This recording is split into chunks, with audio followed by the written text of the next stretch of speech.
I'll tell you one of the things that I always say is when they talk about repositioning, I say you can turn any D class property into an A just with enough money, but it doesn't mean that your repositioning is going to succeed if you can't get A tenants into that formerly D property.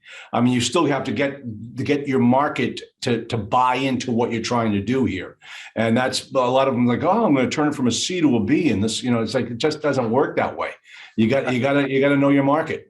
I've got a situation where there's a client who's got a 6-unit building that's in the middle of nowhere, and it is surrounded by, it's a D-class kind of property. And they're looking to raise rents from $350 to $750, $800. But there's a way that you can do that when you got a garbage dump across the street, you got malign properties next door to you. I don't care if you build it with marble and make it into a Taj Mahal. You're not going to get A-class kind of rents, man. Yeah. And so we got to be realistic with our expectations, when we're underwriting and the amount of dollars we're putting in property. Sometimes less is more. Yeah. And so even, that situation at that $350 mark, you raise it to $750, $800, maybe just by simply just doing do a little $10, $15, $20,000 renovation on the exterior, we'll be able to drive rents to that $500, $600 mark. And that's the best bang for your buck that you're going to get out of that property, and live with it and do your underwriting based on that. But then you get another type of client, like a phenomenal client up in Michigan. And these guys are buy and holders. They don't want to drive the NOI and then sell, at the top of the market. They are building a portfolio that they want for the next 20 years. So when they get an opportunity, right away, they know what it costs to run that property, what type of rents they're going to get. So they know what the value of the property is. But when they get their hands on that property, they do a rehab, virtually a gut rehab.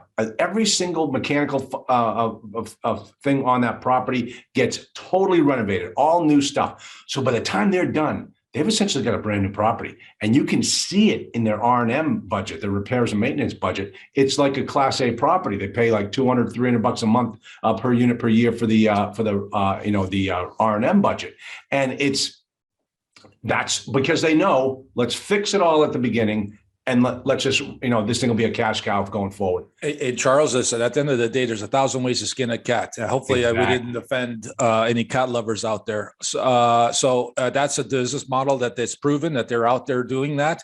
And yes, if you're a long-term, that's a really long play. So yes, if you're spending oodles and doodles of money renovating the darn thing to that level, then you're going to wait a while to get that value out of it, and you will get that value out of it. Yeah. But most of the time, a lot of these syndicators that are running around are looking at the short-term play, the 3 to 5, refi and then adios muchacho. And in those situations, you can't do that kind of stuff. You're going to be caught holding the bag. And oftentimes, a lot of these new folks that come into the marketplace, there's not enough conversation, as you touched on in the beginning of this interview, this interaction, is that there's not enough talk about that whole value add side, because as much as you might have a great, phenomenal deal where you can do this thing, but you can raise the rents by $200 to $400 a month. But that whole process, as much of it is a great deal, that whole value add process is just as complicated, just as important to be able to nail down and be successful at it, because I've seen so many great deals get screwed up by over renovating or choosing the wrong contractors, can't finding contractors. There's so many of these common complaints that I'm finding out there in the marketplace from good old real estate investors, whether it's single family home to all the way to multifamily. And there really is a system, processes that you should be establishing within your business. And this is the way I look at it. This is a business to be able to derive the positive values, or be able to get to the point where you're successful.